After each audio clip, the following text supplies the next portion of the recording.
கடவுளே, நீதான் பெரியவன். அடடே சேகரண்ணா, சும்மா சொல்லக்கூடாது. அந்த கடவுள் இல்ல, இந்த வக்கீல் சார் தான் இப்ப பெரியவர். இவர் சாட்சியே பிரதியாக்கி வாதாடினதுனால தானே இன்னைக்கு நம்ம அருமை தம்பி நம்ம வீட்டுல நிம்மதியா தூங்கிட்டு இருக்கான். இல்லைன்னா ஒண்ணு ஜெயிலு, இல்லைன்னா தூக்கல தொங்கிட்டு இருப்பான். தெரியுமேடா சக்தி. அதனால தானே ஃப்ளைட்டை சார்ட் பண்ணி இந்த நெல்சன் சார நேர்ல பார்த்து ஒரு தடவை அப்ரிஷியேட் பண்ணணும்னு நான் பறந்து வந்தது. நெல்சன் சார் அவன் சின்ன வயசுல இருந்தே ரொம்ப பிடிவாதக்காரன், தலை தெரிஞ்சவன், அபஸ்மாரம். ஆண்டவனே, 10-14 வயசுல பூ மாதிரி ஒரு பொண்ணு. മോഹിച്ചത് പിടിച്ചു വാങ്ങിയതും പോരാഞ്ഞ് പിന്നെ അതിനങ്ങ് പിച്ചു ചീന്തി കളയാന്ന് പറഞ്ഞാൽ ചില്ലറ കേസാ. നിങ്ങളുടെയൊക്കെ നല്ല നേരം ആയതുകൊണ്ടാ ആ ടാക്സി ഡ്രൈവർ അവിടെ കയറി വന്നത്. അയാൾ ആ പെങ്കൊച്ചിനെ ആശുപത്രിയിലേക്ക് കെട്ടിയെടുത്തതും വെച്ചാ ഞാനൊരു പിടി പിടിച്ചത്. അതുതാ இந்த അഡ്വക്കേറ്റ് നെൽസൺ.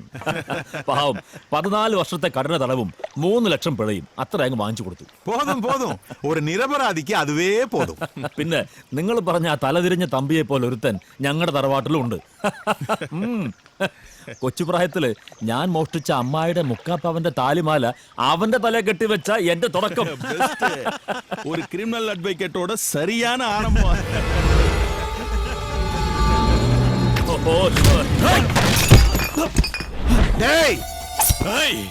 யாருமே கிட்ட வரக்கூடாது. எனக்கு வேண்டியது இவனே தான். யாராவது வந்து தடுத்து குத்தி கொலை பண்ணிடுவேன்.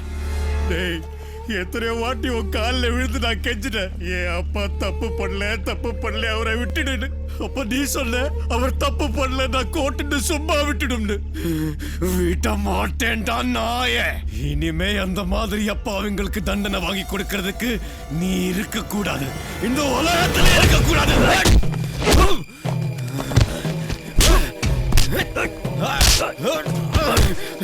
விட மாட்டேன்டா.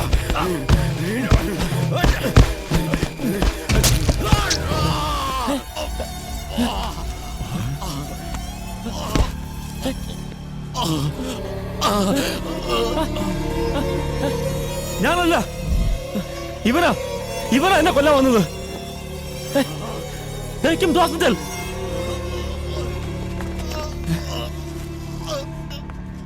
ഓ മൈ ഗോഡ്, സീക്കിരം ഹോസ്പിറ്റൽ എടുത്ത് പോങ്ങടാ.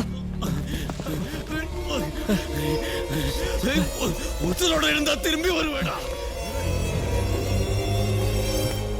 ഓരോരുത്തന്മാർ കേറി വന്നോളും മനുഷ്യനെ മെനക്കെടുത്താൻ. ശേഖരണവാ, അങ്ങനെ അങ്ങ് പോവല്ല സാറേ. ആ പോയവൻ പാതി വഴിക്ക് അങ്ങ് തട്ടിപ്പോയാ കൊലക്കുറ്റത്തിന് ഞങ്ങൾ കോടതി കയറേണ്ടി വരും. അതുകൊണ്ട് ഞങ്ങളുടെ ഓണർ വന്നിട്ട് പോയാ മതി. അതെവിടുത്തെ ന്യായം? ന്യായ അന്യായങ്ങളൊക്കെ നമുക്ക് പിന്നെ പറയാം. സാറന്മാരും കൂടി വരണം. വരണം സാറേ.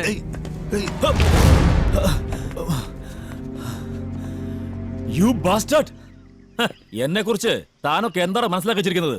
U know I am a leading criminal advocate. അല്പനേരം സാറന്മാരും ഞങ്ങളോട് സഹകരിച്ചേ പറ്റൂ. അത് മറ്റൊന്നും കൊണ്ടല്ല, ഈ ഹോട്ടലിന് അതിന്റേതായ ചില പ്രൊസീജിയേഴ്സ് ഉണ്ട്. അതിൽ ഞങ്ങളുടെ ഓണർ വളരെ സ്ട്രിക്റ്റാ. അവന്റെ മറ്റടുത്തൊരു ഓണർ എങ്കിൽ നിന്ന് പ്രസംഗിക്കാതെ വിളിച്ചോണ്ട് പോടോ അയാളെ.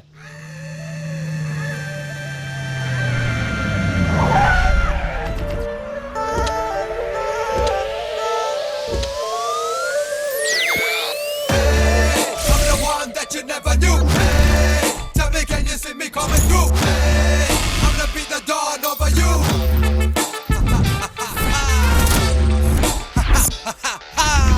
Step aside, give it away, give it up me.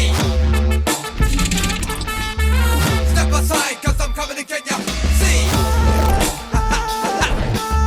Step aside if you're ready to go. Hey, I'm the one that you never knew. Hey, tell me, can you see me coming through? വടക്കൻ വീട്ടിൽ കൊച്ചുകുഞ്ഞ് താന്തോന്നി. നീ ഇപ്പൊ നിൽക്കുന്നത് എന്റെ ഹോട്ടലാണ്. സ്വന്തം ഭാര്യയെ പ്രസവവാടി കൊണ്ട് കേട്ടിട്ട് നീ സ്റ്റേറ്റ് മാറി എന്ത് കോപ്പുണ്ടാക്കാനാടാ വന്നത്? അതല്ല വെള്ളമടിയും വാക്കത്തി പ്രയോഗവും ഒക്കെ ആയിട്ട് കൊച്ചുകുഞ്ഞിന്റെ പണി നീ അങ്ങ് ഏറ്റെടുത്തോ? കുടുംബ പാരമ്പര്യവും തറവാട്ട് മഹിമയൊക്കെ ചേട്ടന്മാർക്ക് വടക്കൻ വീട്ടിനകത്തല്ലേ ഉള്ളൂ.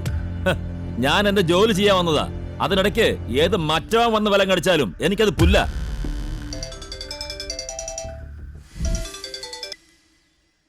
ഹലോ. சார் நான் டாக்டர் பிரசாத் பேசுகிறேன். മാക്സിമം ട്രൈ പണിട്ടോ. But he's no more.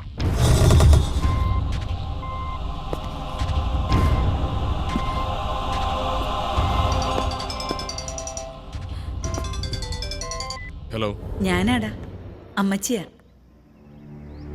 എന്നതാ അമ്മച്ചി? നെൽസൺ ഇത് എവിടെ പോയി കിടക്ക?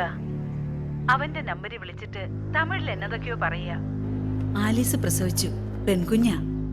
ഏതെങ്കിലും വിധത്തില് ഇത് അവനെ ഒന്ന് അറിയിക്കുമോനെ? ഞാൻ അറിയിച്ചോളാം.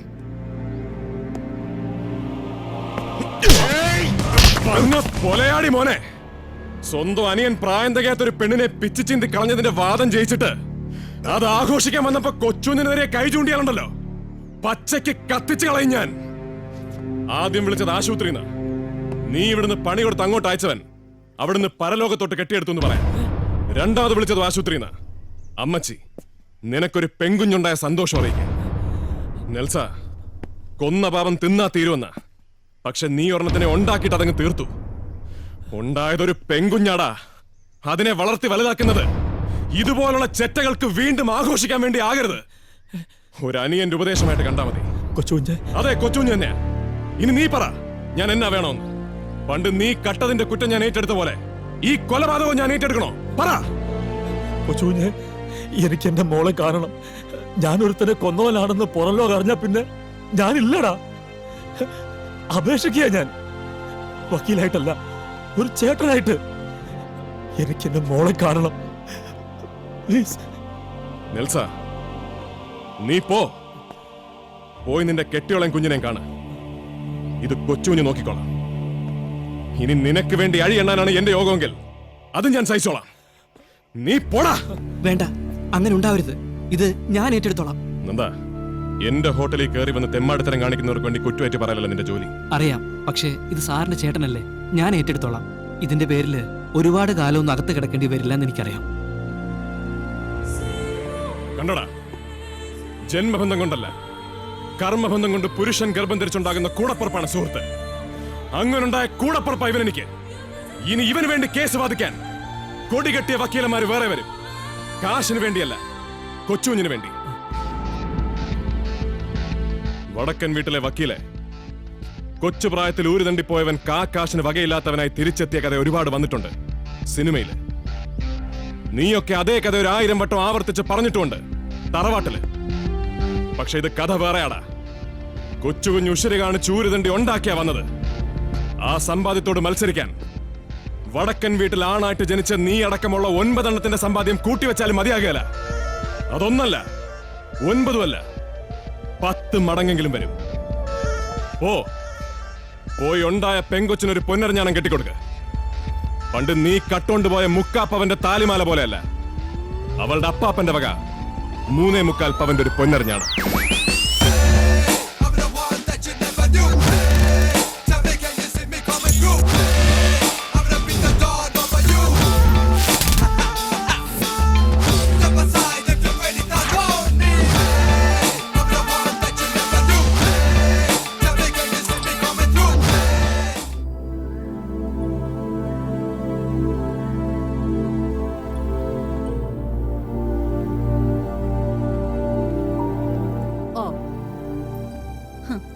ഇങ്ങ എത്തിയോ അപ്പൻ? തറവാട്ടിൽ ഒരു പെങ്കൊച്ചുണ്ടായതിന്റെ സന്തോഷം ഊതിക്കെടുത്തിട്ട് നീയൊക്കെ എന്നാത്തിനാടാ ഇങ്ങോട്ട് കേറി വന്നത്?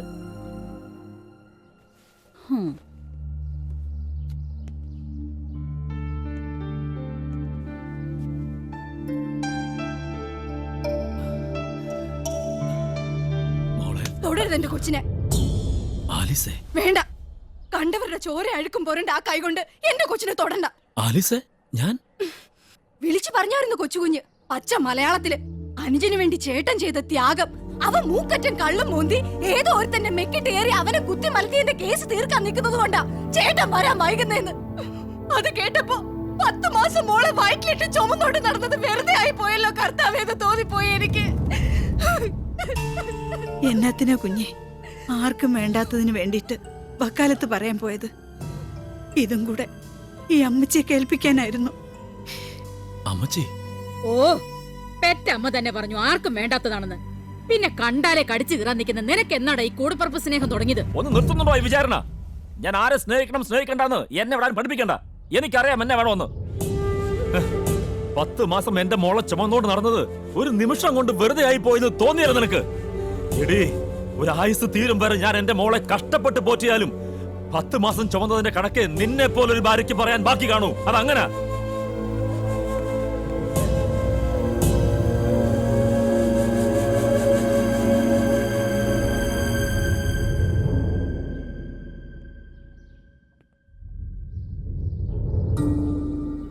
അമ്മച്ചി,